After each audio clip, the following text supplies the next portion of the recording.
37절의 말씀에 보면 이렇게 기록이 되어 있습니다. 두 제자가 그의 말을 듣고 예수를 따르거늘. 그의 말을 듣고 예수를 따르거늘. 예수님의 첫 제자들이 분명합니다. 물론 최고의 제자는 수석 제자는 베드로지만 처음 예수님을 따랐던 그 첫 제자들, 그 첫 제자들은 바로 이 사람들이죠. 처음에는 세례 요한을 따랐던 사람들입니다. 그 두 사람이 세례 요한의 이야기를 듣고 그 다음에 예수를 따르게 됩니다. 여러분, 예수님을 어떻게 우리가 따르게 될까요? 어떻게 예수님께 우리 한 영혼들이 인도될까요? 이것을 분명하게 깨달아 아는 것은 매우 중요합니다. 예전에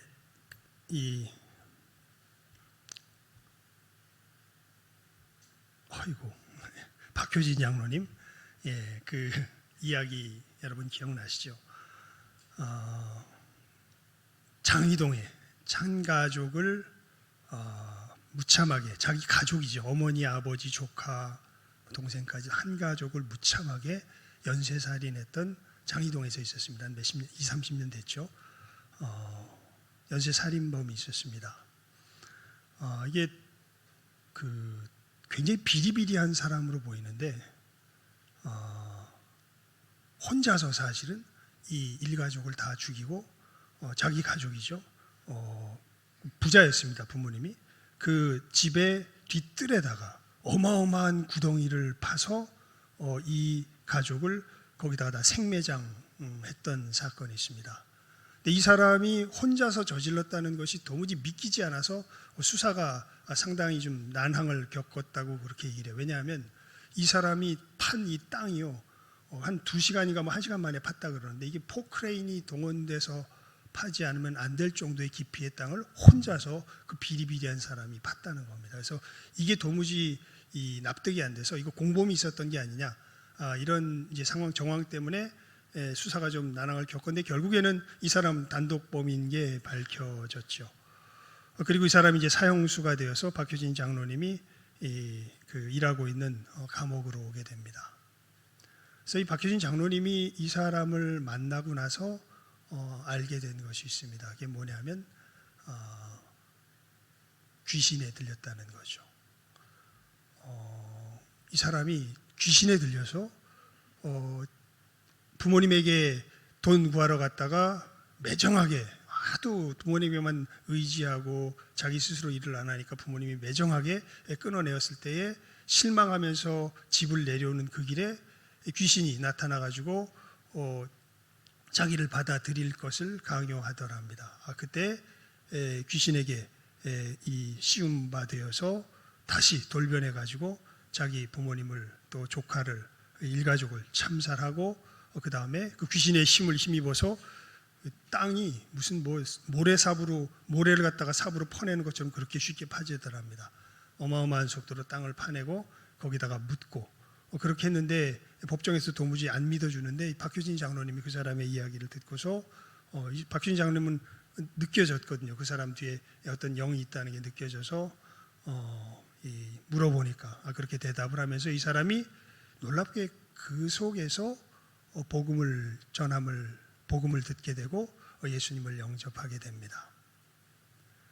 그리고 나서 이제 감옥에 갇히죠. 감옥에 갇혔을 때 이 감옥에 있는 사람들이 도대체 저 인간 왜 무슨 죄로 이 감옥에 들어왔는가를 물어보게 되고 이 일가족을 참살했던 그 죄로 들어온 것을 알면서 이 사람이 자기의 이야기를 쭉 하게 됩니다. 그러면서 이 사람에게 귀신이 붙어 있다라는 것을 알면서 이 감옥에 있는 사람들이 이제 이 사람이 예수 믿고 이제 귀신이 떠나갔다고 믿고는 있는데 이 귀신에게 사로잡힌 사람이라는 것을 알고서 지켜보고 있는데 진짜로 그날 밤에 이 귀신이 다시 찾아와 가지고 이 사람을 갖다가 가위 눌리게 하면서 한 15분 정도 마치 이런 몸이 활처럼 이렇게 휘어서 고통을 당하는 모습을, 귀신에게 눌려가지고 고통을 당하는 모습을 보게 됩니다. 하지만 마지막에 이 사람이 예수의 이름으로 명하노니 떠나가라 이렇게 말하는 가운데 갑자기 잠잠해지게 되는 것을 보게 되고, 이 감옥에 있는 사람들이 난리가 난 거죠. 이 사람들은 귀신에 대해서 너무 잘 믿는 사람들입니다. 근데 이제 이 일가족을 참살시켰던 귀신이 이 사람에게 붙었다가 이 사람이 예수를 믿어서 이 귀신이 떠나갔는데, 근데 문제는 멀리 안 갔다는 거죠. 그러니까 이 귀신이 누구에게 달려들지 모른다는 엄청난 공포감 가운데서 이제 그 당시 간수장이 이제 집사였다가 감옥에 들어간 사람, 간수장이 아니라 그 감옥의 대장이죠. 감옥의 반장받은 감방에 그 사람한테 이 사람들이 이제 이 귀신에게서 저게 예수의 이름으로 귀신이 쫓겨난 걸 봤기 때문에 내가 어떻게 하면 예수의 사람이 될 수 있겠느냐라고 이 그 감옥의 반장에게 물어보기 시작합니다. 그러니까 이 사람이 참 놀라운 이야기를 합니다. 손을 들어라. 그래서 어떻게 하면 예수 믿게 되면 손을 들어라. 손을 듣고 선서래라. 나를 따라서 선서. 나는 이제부터 예수를 믿기로 선서합니다. 그럼 너 이제 예수 믿었다. 이래가지고 이 사람들 갖다가 저기 간방에 모아놓고 이제 눈은 이렇게 하늘을 향한 채로 찬송을 부르면서, 저 귀신이 누구에게 붙을지 모르는데 예수의 이름으로는 쫓겨난 건 봤는데 그런 떨떠름한 마음 가운데서 그렇게 찬송을 부르고 있는 모습을 박현희 장로님이 이렇게 순찰을 돌다가 그 감방을 보면서 보게 되죠. 그러니까 여러분, 우리가 예수님 앞으로 이렇게 엉터리로 인도하여서는 안 되겠죠. 여러분, 어떻게 사람들이 예수님 앞에 진실하게 나아오게 됩니까? 우리 이 말씀이 짧지만 굉장히 중요한 메시지를 담고 있습니다. 37절 말씀 우리 함께 다시 한번 읽습니다. 37절입니다. 시작. 두 제자가 그의 말을 듣고 예수를 따르거늘. 그의 말은 다른 것이 아닙니다. 예수님의 건의심을 보고 말하여 보라 하나님의 어린 양이로다라는 이 말씀이죠. 이 말씀을 듣고 이 사람들이 예수님을 따르게 됩니다. 이게 뭐 여러 가지 복잡하게 설명하려면 성경 전체를 엮어서 굉장히 길게 설명할 수도 있지만, 단순하게 설명하면 우리가 가장 잘 알고 있는 그 복음의 내용입니다. 여러분, 한 사람이 예수님 앞으로 나아오려면요, 반드시 그에게 무엇이 전파되어야 돼요? 복음이 전파되어야 돼요. 복음이 무엇입니까? 예수께서 우리를 어떻게 죄에서 건지셨는지에 대한 그 소식입니다. 복음이 뭐라고요? 예수께서 우리를 어떻게 죄에서 건지셨는지, 거기에 대한 소식이 바르게 전파되어야. 그냥 쫓겨난 거 보고 선서, 나는 이제 예수 믿기로 선서, 이런다고 예수님 앞에 나와 예수를 믿게 되는 게 아닙니다. 여러분, 에베소서 말씀에 보면요, 이런 말씀이 있어요. 2장 8절 9절에 너희가 그 은혜를 인하여 믿음으로 말미암아 구원을 얻었나니 이것이 너희에게서 난 것이 아니요 하나님의 선물이라.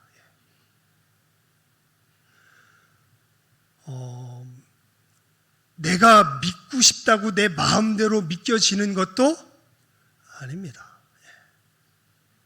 진짜 예수님 앞에 인도되는 사람들은요, 먼저 이 사람들 속에 무엇이 증거되며 전파되어야 되냐면 예수님께서 어떻게 우리를 죄에서 건지셨는지 그 놀라운 역사가 그들에게 증거되어야 되고, 이것을 듣고서 나오는 사람들은요,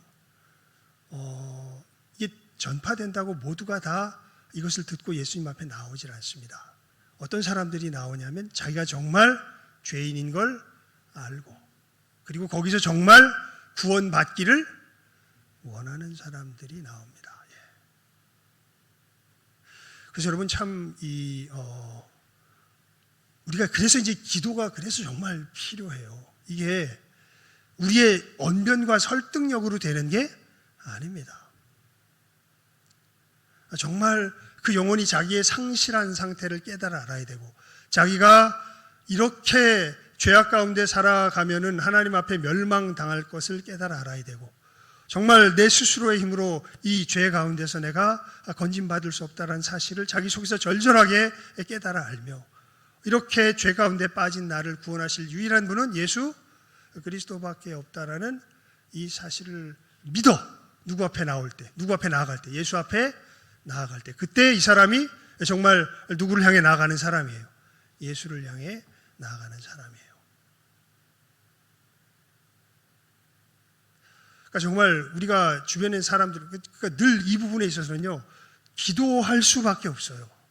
이걸 어떻게 이게 나에게는 진리가 되어서 이미 와서 정말 저 사람 저러면 지옥 갈 게 너무나 틀림없는데 근데 저 사람은 이게 느껴집니까? 안 느껴집니까? 안 느껴집니다. 근데 우리가 보기에는 저 사람은 큰일 난 거예요. 내 부모님이 큰일 난 거예요. 내 자녀가 큰일 난 거예요. 여러분, 제가 팀 켈러 목사님 이야기 많이 하잖아요.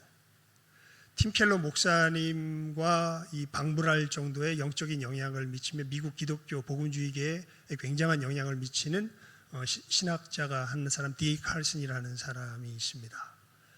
D. 칼슨이요 뭐 때문에 고민하냐면요 자기 자식이 신자가 아니에요. 그 미국 기독교 복음주의계를 이렇게 인도하는 그 영적 지도자의 자식이 뭐가 아니에요? 신자가 아니에요. 그래서 그걸 가지고 고민합니다. 심지어는 그러니까 여러분 우리 요한복음 폈으니까요.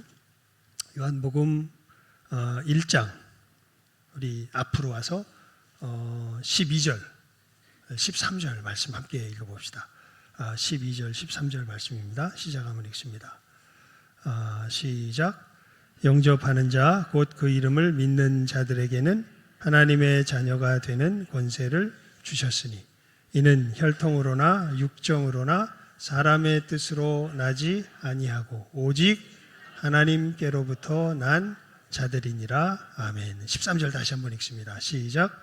이는 혈통으로나 육정으로나 사람의 뜻으로 나지 아니하고 오직 하나님께로부터 난 자들이니라. 아멘.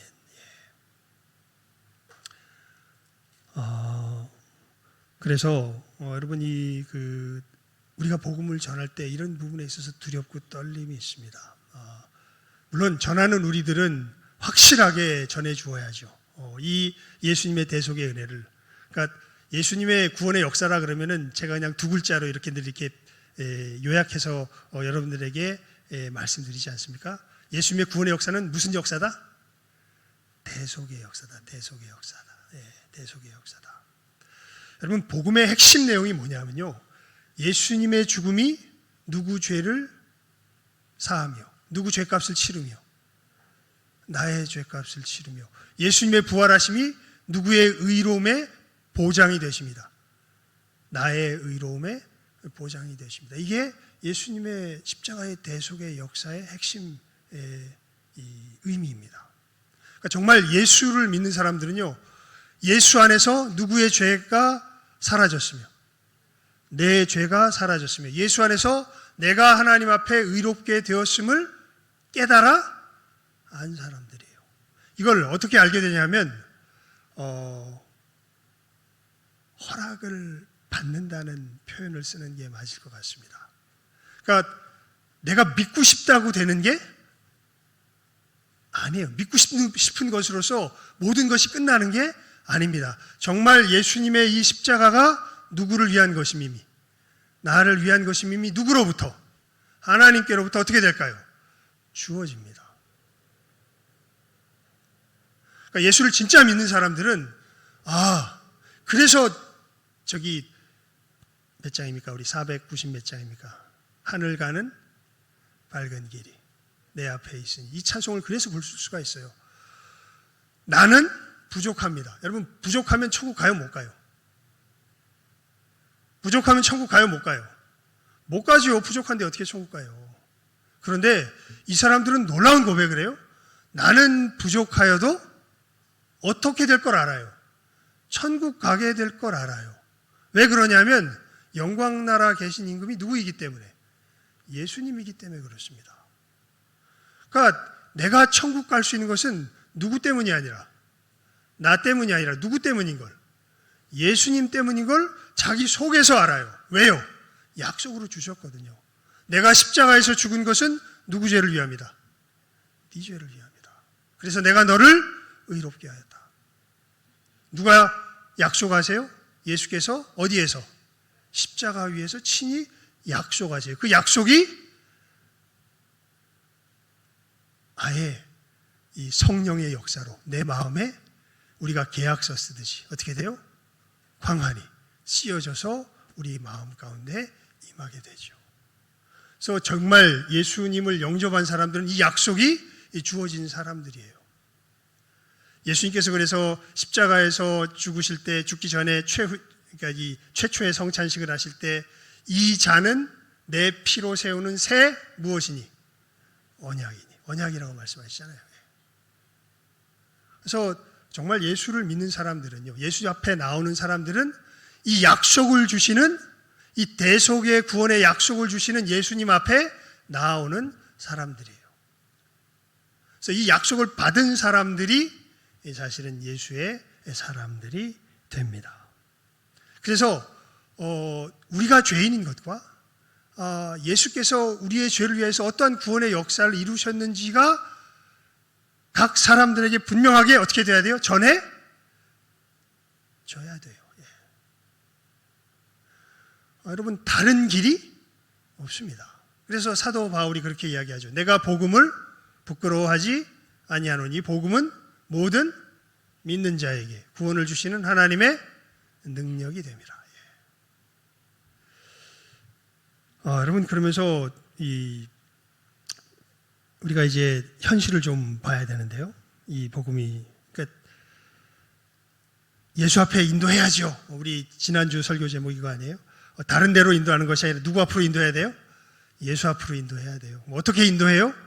이 예수님께서 우리를 죄에서 구원하신 이 사실을 어떻게 함으로? 그들에게 들어서 깨달아 알게 함으로 예수 앞에 인도할 수 있습니다. 이것을 할 때 우리들에게 닥치는 현실에 대해서 리스트로벨이 겪은 이야기를 우리가 잘 유념할 필요가 있습니다. 이 리스트로벨 얘기 제가 예전에 많이 했었죠. 이분은 자기 아내가 둘 다 무신론자였는데, 자기 아내가 예수님을 믿게 되는 것으로 인하여서 자기 가정이 깨질 것 같은 위험성을 느끼고 이 예수님을 믿는 것이야말로 거짓된 것이다라는 것을 증명하기 위해서, 이 사람 우리나라로 말하면 조선일보 같은 시카고에 있는 굉장히 유력 신문지에 이제 굉장히 뛰어난 기자입니다. 그래서 이 기독교야말로 엉터리 종교다라는 것을 이제 증명하려고, 그래서 자기 아내를 구원해내려고 기독교의 마수에서 구원해내려고 이제 애를 썼던 사람이죠. 그래서 그 기자들을 이제 자기 선배 기자들을 통해서 이제 물어보죠. 어떻게 하면 기독교의 거짓됨을 드러낼 수 있겠냐? 그랬더니 딱 한 가지 비결을 알려줍니다. 예수의 부활이 거짓이라는 것을 드러내라. 그렇다면 기독교는 망한다. 그래가지고 이 리스트로벨이 이제 자기 기자적 역량을 총동원해서 세계의 유명한 사람들이라는 사람들은 이제 이 분야에 대해서 다 쫓아다니면서 예수의 부활이야말로 거짓이다라는 것을 증명하기 위해서 애쓰는 가운데 오히려 부인할 수 없는 진리다라는 것을 깨달아 알게 됩니다. 그렇게 돼서 누구에게로 돌아올까요? 예수님께로 돌아옵니다. 그리고 나서 이제 나중에 목사님이 돼요. 지금은 목사님이시죠. 근데 제가 읽어드리는 이야기를 할 때는 목사님이 된 때가 아니라 갓 예수님께 돌아온 그때, 이제 막 예수를 믿어서 정말 예수를 영접하고 예수님이야말로 우리를 죄에서 건지시는 유일한 구원자시다라는 것을 정말 자기 속에서 깨달은 그때입니다. 이런 일이 일어납니다. 어느 날과 다름없이 신문사를 나서려고 가방을 챙기고 있을 때 성령께서 나를 부드럽게 자극하셨다. 영업부에 가서 한 무신론자 친구를 부활절 예배에 초대하라고 말씀하시는 것 같았다. 그러니까 퇴근하려고 하는데 영업부에 한 친구가 생각이 나는 거예요. 그래서 저 사람을 꼭 내가 언제 데리고 와야 되겠다. 부활절 예배에 데리고 와야 되겠다. 자, 여러분 태신자들 우리 언제 데리고 와야 되겠다. 우리 이제 그런 생각이 든 거예요. 꼭 데리고 가야 되겠다. 그런 생각이 들어서 아주 강한 충동이 생겨 무언가 극적인 일이 일어날 것이라는 생각이 들었다. 이제 예수를 처음 믿으면 기적들이 일어나는 게 많이 보입니다. 그래서 뭔가 극적인 일이 일어날 것 같아. 그런 기대를 가지고 이제 그 사람을 찾아갑니다. 예감은 적중했다.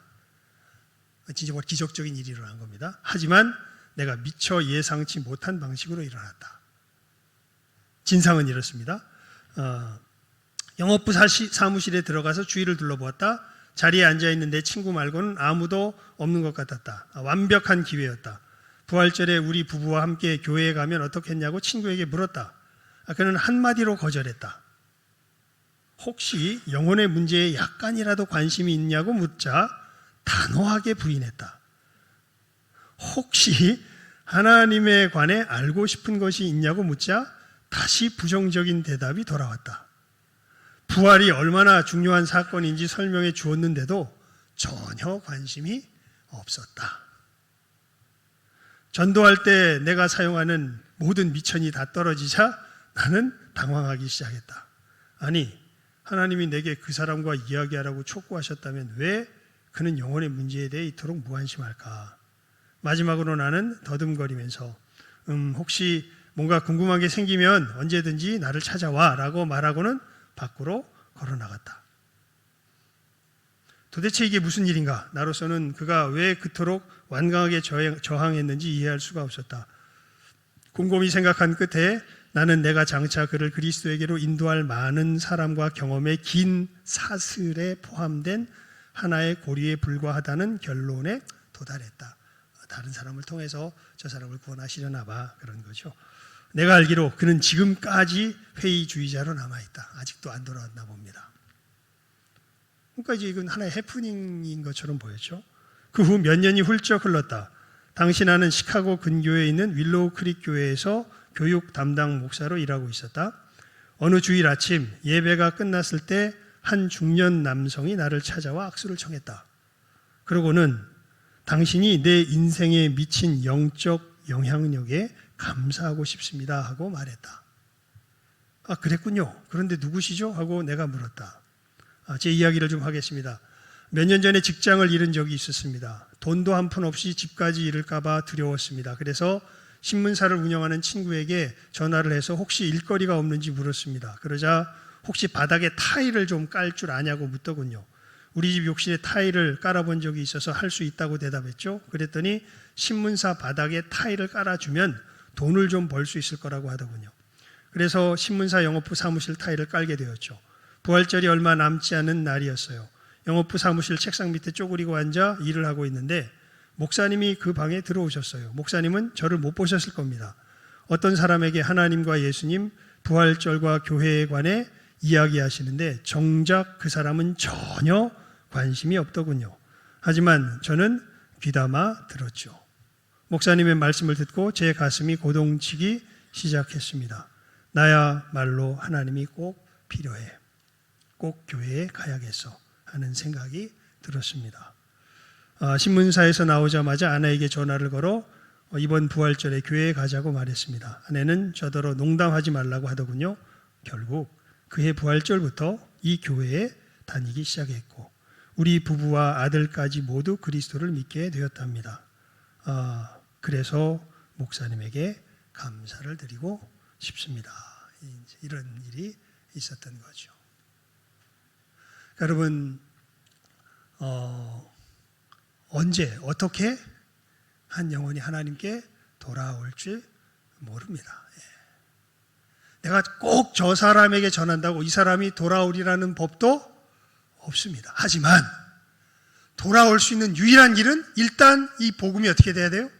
저 사람에게 전파되어야 합니다. 다른 길이 없습니다.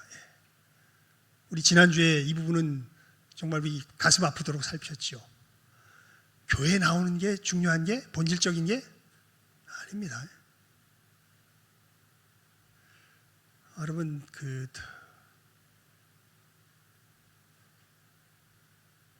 정말 이 미국에서 한 장로님 이야기 제가 몇 번 드렸었죠. 노예에 참석해서 한 목사님의 이야기를 들었는데 정말 도시에서 한국 교회에서 굉장히 유명했던 한 세상적으로도 유명했던 장로님이셨나 그래서 이 인물이었던 것 같습니다. 그 사람이 정말 그 교회마다 다 부러워했어요. 그 장로님이 그 교회에 있는 걸 다 부러워했습니다. 여러 가지 일들을 그분이 다 맡아서 했었거든요. 근데 이분이 암이 덜럭 걸리십니다. 그래서 이제 교회도 못 나오고 예배도 참석 못하는 그런 정도 이제 위독한 상태에 들어가게 되죠. 그러면서 목사님이 찾아가서 이제 장로님에게 위로하면서 혹시나 하여서 묻습니다. 장로님, 그래도 우리 모두가 다 예수 안에서 천국에 가게 되지 않겠습니까? 이렇게 이야기하니까 이 장로님이 놀라운 이야기를 합니다. 예수고 뭐고 다 귀찮소. 예수고 뭐고 다 귀찮소. 그러니까 교회에 와서 여러 봉사를 할 수가 있고 여러 좋은 일을 할 수 있지만 이 장로님은 자기 인격 속에서 누구를 영접하지 않은 사람이에요. 예수를 영접하지 않은 사람이었던 겁니다. 그래서 그 당시 제가 미국에서 이제 잠시 1년 정도 거기서 사역을 했잖아요. 거기 노예에 참석하여서 그 노예 목사님들하고 이야기할 때 그 목사님이 그렇게 얘기하시더라고요. 정말 그 이야기를 듣고 그 목사님의 이야기를 듣고 그 도시에 있었던 여러 목사님들이 큰 충격을 받았다고. 정말 우리가 제대로 복음을 전하고 있는지 이 부분에 있어서 큰 충격을 받았다고. 그러니까 여러분 어떤 우리들 보기에 좋은 모습을 보인다고, 우리들이 생각하기에 좋아 보인다고, 이게 중요한 게 아닙니다. 이 영혼이 누구 앞으로 인도돼야 돼요? 예수 앞으로 인도돼야 돼요. 예수 앞으로. 그리고 유일한 길은 이 예수님의 대속의 복음이 진실하게 그 영혼에게 어떻게 되는 증거되고 전파되는 길밖에 없습니다. 여러분 이렇게 이제 증거될 때에 이 증거는요 결코 단순히 말로만 전해질 수는 없습니다. 제가 그냥 주보 뒤편에 주보 이 성경 말씀을 요약하는 이 요약 뒤편에 제일 마지막에 말씀을 적어놨는데요. 데살로니가 1장 5절 말씀, 찾기 힘드신 분들은 주보를 펼쳐보시면 뒤에 나옵니다. 우리 함께 같이 읽어볼까요? 주보 뒤편으로 같이 읽어봅시다. 시작하면 함께 읽습니다. 시작. 이는 우리 복음이 말로만 너희에게 이른 것이 아니라 오직 능력과 성령과 큰 확신으로 된 것이니 우리가 너희 가운데서 너희를 위하여 어떠한 사람이 된 것은 너희 아는 바와 같으니라. 오늘 말씀에도 보면 제자들이 듣고 예수님을 따라옵니다. 그래서 예수님 어디 계세요? 이렇게 물어보니까 예수님 뭐라 그러세요? 와서 봐라 이렇게 말씀을 하세요. 예수께서 이르시되 와서 봐라. 그리고 나서 이 사람들이 어떻게 할까요?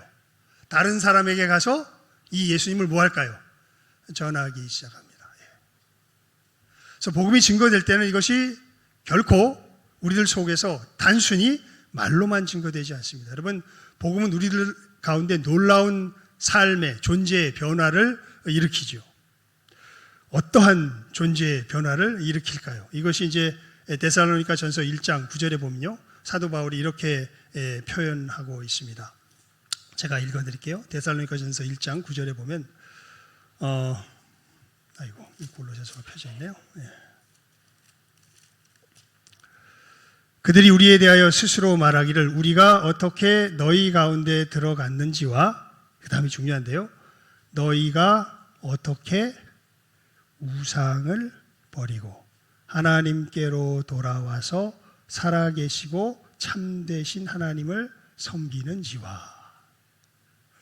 여러분, 정말 예수님을 믿게 되면 그 사람에게는 존재의 변화가 일어납니다. 어떤 변화가 일어날까요? 뭘 버리고? 우상을 버리고 누구를 섬기게 돼요? 살아계신 하나님을 섬기게 됩니다. 왜 예수 믿어요? 이 이유 때문에. 뭘 버리고? 우상을 버리고 누구를 섬기게 되기? 하나님을 섬기게 되기 때문에 그렇게 됩니다. 그러니까 한마디로 말하면, 우리들의 현실적인 표현으로 하면요, 가치관이 달라집니다. 삶의 이유가 달라집니다. 그런 점에서 여러분의 신앙이 바른 신앙인지를 제대로 한번 살펴보실 필요가 있습니다. 혹여 이런 분들 계세요? 세상에서 잘 되기 위하여 예수를 믿는다.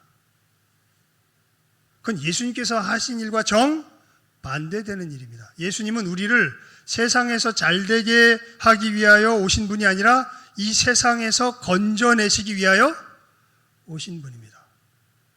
이 세상이 무엇입니까? 육신의 정욕, 안목의 정욕, 이생의 자랑을 자기 삶의 가치로 두고 살아가는 것이 바로 이 세상입니다. 그러니까 세상 사람들은 왜 살아가냐면 자기 육신의 정욕을 위해서 살아가요. 세상 사람들은 왜 살아가냐면요, 자기 안목의 정욕을 위해서 살아가요. 세상 사람들은 왜 살아가냐면 자기 이생의 자랑을 위해서 살아갑니다. 아무리 그럴듯하게 자기를 포장해도 우리는 양심으로 우리 자신이 내 인생을 왜 살아가는지 이 말씀에 비춰서 분명하게 알 수 있습니다. 여러분, 혹여 여러분들 마음에서 내가 이 삶을 살아가는 이유가 사실은 이거야, 내 교회를 나와도 교회에서 신앙생활을 하는 것도 사실은 이런 것들이 성취되기 위한 수단으로서 내가 신앙생활을 하는 거지 다른 건 아니야. 그렇다면 당신은, 그런 생각을 하는 당신은 예수님과 상관이 없는 사람입니다. 예수님은 여기서 뭐 하기 위해서 우리를 건져내시기 위해서 오신 분이거든요. 예수님은 우리가 세상의 사람으로 살아가는 것이 아니라 세상을 떠난 사람으로, 하나님의 백성으로. 그럼 어떤 존재가 되는 건데요? 하나님을 사랑하고 이웃을 하나님이 우리를 사랑하신 것처럼 사랑하는 존재로 그렇게 바꾸시기 위해서 오셨습니다. 예수님을 정말 영접하기 원하는 사람은요, 이것을 바라서 예수님께 나오는 사람들이에요. 이 세상에서 잘되기 위해서 나온 것이 아니라 정말 내가 하나님과 내 이웃에게 어마어마한 죄와 해악을 끼쳤던 존재라는 것을 깨달아 알고 정말 이런 존재에서 벗어나서 정말 하나님을 제대로 섬기며 정말 이웃을 참되게 사랑하며 살아가는 그런 새로운 피조물이 되기를 예수님이 정말 원합니다. 저는 그런 존재일 수가 없습니다. 저는 이기적일 수밖에 없고요. 저는 육신의 정욕, 안목의 정욕, 이생의 자랑을 따라 살아갈 수밖에 없는, 주님께서 말씀하신 성경이 이야기한 본질상 진노의 자녀일 수밖에 없는 것이 저입니다. 하지만 저는 그런 삶 살고 싶지 않습니다. 저는 정말 여기서 건짐받고 싶습니다. 정말 예수님이 살아가신 것처럼 정말 하나님을 경외하며 내 이웃을 사랑하는 참된 사람다운 사람이 되기를 원합니다. 예수님, 저를 좀 건져 주십시오. 그래서 예수를 영접하면 예수님께서 우리 어떻게 하시겠어요? 건져 주시겠죠. 그 건져 주신 모습이 뭐예요? 우상을 버리고 하나님을 섬기며 살아가는 모습이요. 뭐 조금 더 구체적인 걸 이야기하면, 여러분, 예수의 사람만이 사실은 용서를 할 수 있습니다. 조건 없는 용서를요. 우리가 조건 없이 받았기 때문에. 그래서 우리가 예수 안에 있는 이 구원을 들려주는 것이 결코 무엇으로만 증거되지 않아요? 말로만 증거되지 않아요. 이 분명한 삶 속에서 사실은 바탕이 되어서 우리 이웃들에게 증거가 됩니다. 그래서 교회가 이것을 전해 주어야죠. 말로 전해 줄 뿐 아니라, 여러분, 삶은 그런 세상의 가치를 따라 사는 것이 아닙니다. 우상을 뭐하고? 버리고 하나님을 섬기며 살아가는 것이야말로 진정한 삶입니다. 물론 우리 교회도 이 삶에 있어서 진실하게는 살아가지만 완벽하게는 살아가질 아직 못해요. 그래서 교회를 꼬투리 잡으려고 그러잖아요. 그럼 꼬투리 잡을 게 적을까요? 많을까요? 많습니다. 네. 진짜예요. 심지어 우리가 어디에서부터 꼬투리가 잡히는 걸 보게 되냐면 사도행전에 보면 초대 교회에서부터 꼬투리가 잡혀요. 예. 그래서 여러분 그런 분들 있죠. 그런 분들은 교회의 진짜 은혜를, 교회의 진짜 모습을 잘 못 봅니다. 그냥 교회의 어떤 완벽한 모습만을 바라는 사람들은 오히려 교회의 진정한 은혜에 참여하기가 힘들어요. 교회다움이 어디서 나타나냐면요. 회개할 줄 아는 데서 나타나고 용서할 줄 아는 데서 나타납니다.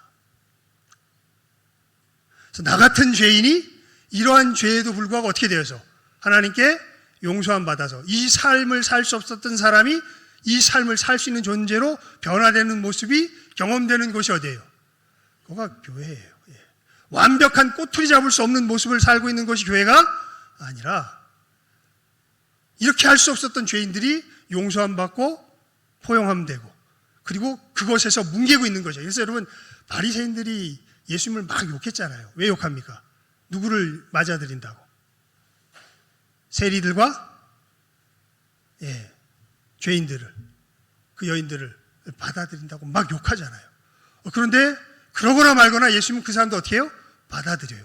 그 사람들이 예수님 앞으로 돌아와서 어떻게 됩니까? 근데 계속 이 악한 세리로서 또 이 몸을 팔면서 이게 쾌락에 찌들어 사는 사람으로서 계속 나갑니까? 거기서 점점 돌아옵니까? 돌아오죠. 예. 그 역사가 일어나죠. 여러분 교회가 증거하여야 할 분명한 증거의 모습이 바로 이겁니다. 이것이 그러니까 예수님께서 십자가의 대속으로 우리를 이 죄 가운데서 이렇게 건지셨으며 이렇게 건지시는 모습을 어디에 들어와서 우리 가운데 들어와서 어떻게 해라? 와 봐라. 이게 한 영혼을 누구 앞으로? 예수 그리스도 앞으로 인도하는 유일한 길이에요. 다른 거. 그러니까 일단 먼저 경험한 사람들이 전해줘야 돼요. 야, 죄 가운데서 이 고생하지 마라. 우리가 죄 가운데서 구원받을 길이 예수 그리스도를 통해서 열렸다라고 그 구원의 삶을 경험한 사람들이 먼저 죄 가운데 헤매고 있는 사람들에게 가서 예수님의 이 대속의 은혜를 전하여 줍니다. 그럼 도대체 그게 무슨 삶인데? 그럼 뭐라 그러는 거예요? 와 봐라. 우리가 이렇게 모자라고 부족하지만 예수 그리스도의 은혜 가운데서 이러한 사랑의 역사가 우리 가운데 있으며 이렇게 죄가 극복되는 역사가 우리 가운데 있지 않느냐.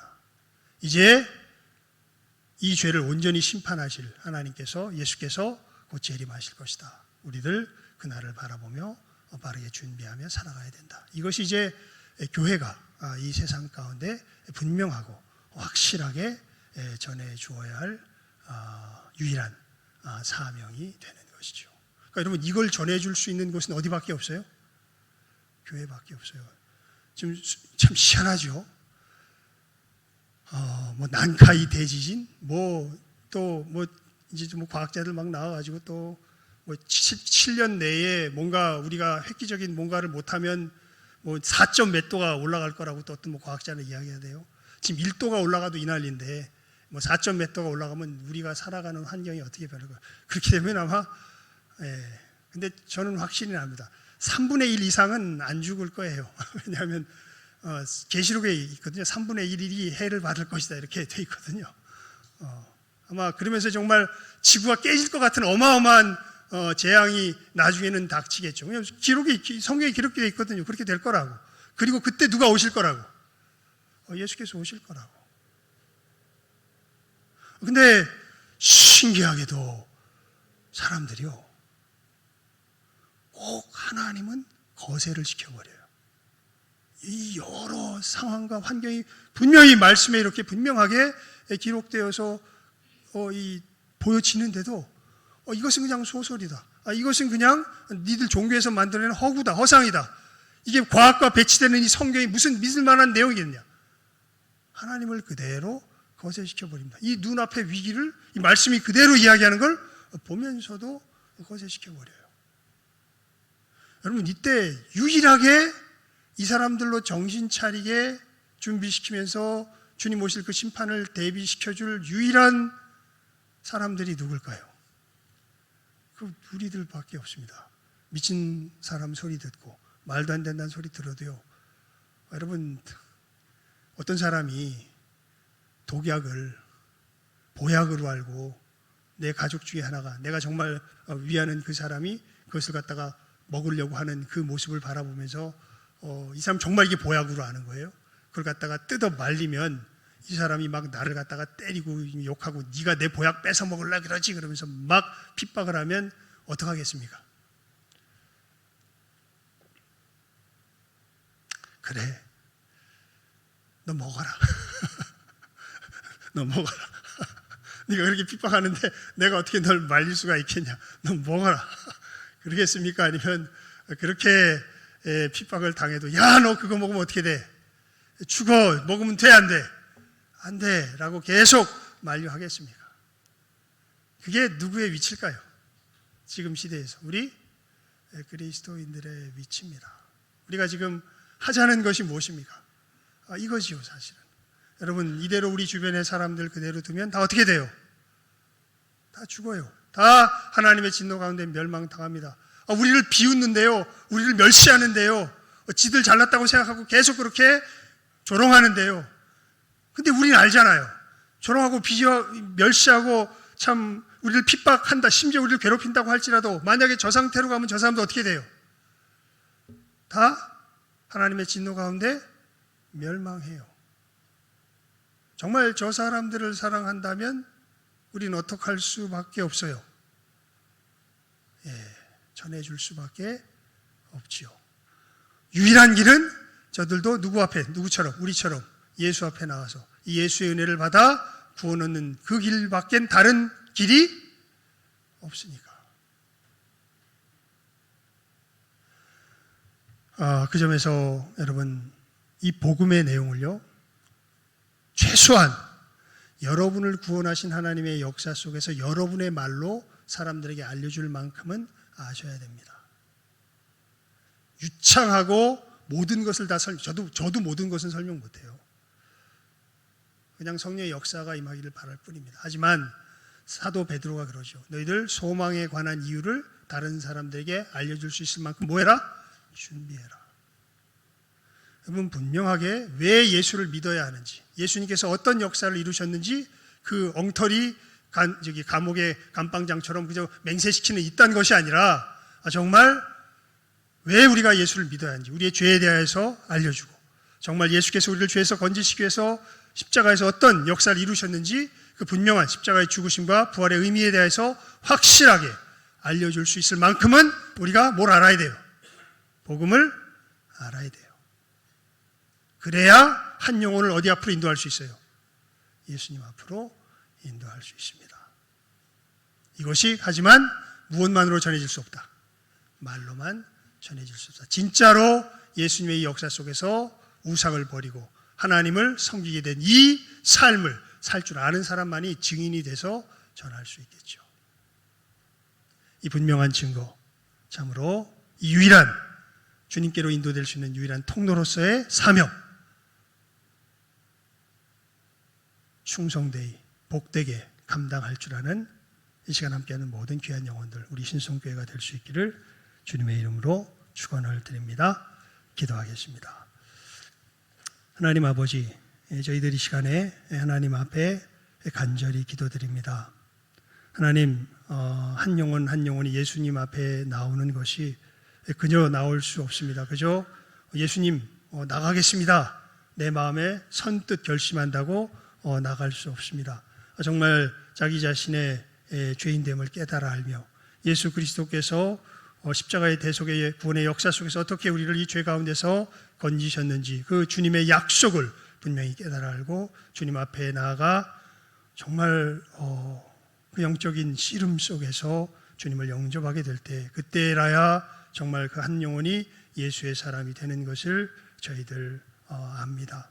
하나님, 이 귀한 생명의 역사 저희들 바르게 이루며 나아가는 우리 믿음의 사람들 되게 하여 주시고 우리 복된 신성교회가 되게 하여 주시옵소서. 이 일이 정말 사람의 설득이나 사람의 능력으로 되는 것 아니라 오직 성령의 역사로 되는 것을 알기에, 그리고 이 일이 일어나야 정말 한 영혼이 지옥에서 벗어나 천국으로 들어가는 것을 알기에 저희들 두렵고 떨림으로 이 일을 바라보며, 하지만 내 안에서 이루신 분명한 하나님의 참으로 은혜가 있기에 이 은혜를 힘입어서 저희들, 또 나에게도 임한 이 은혜가 우리 주변의 이 태신자들, 내 주변의 안타까운 영혼들에게도 일어나기를 소원하며 저희들이 사명 복되게 감당하며 나아가기를 간절히 바라옵고 기도드리옵나이다. 이 구체적인 길들을 저희들 하나하나 잘 배우게 하여 주시고 바르게 걸어가며, 하나님, 우리 주변에 참으로 멸망을 향해, 지옥을 향해 달려가는 많은 영혼들, 우리 교회가, 우리가 구원의 방주가 되어서 천국으로 인도하여 갈 줄 아는 우리 복된 우리 한 사람 한 사람 되게 하여 주시며 신성교회가 되게 하여 주시기를 간절히 바라옵고 소원하옵고 기도하오며 모든 것 예수님의 이름으로 기도드리옵나이다. 아멘. 우리 찬송가 505장 부르시며 준비한 예물 드리도록 하겠습니다.